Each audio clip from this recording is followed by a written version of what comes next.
In this simple video tutorial, I'm going to share with you how you can archive all your posts at once on Instagram.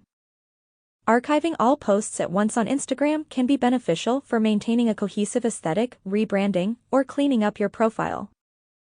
It also helps preserve memories and maintain privacy by removing outdated or sensitive content from public view while still retaining it for personal reference. To do this, simply head into your Instagram. On your profile page, tap on these three lines and head into your settings and activity. You will then select on your activity right here.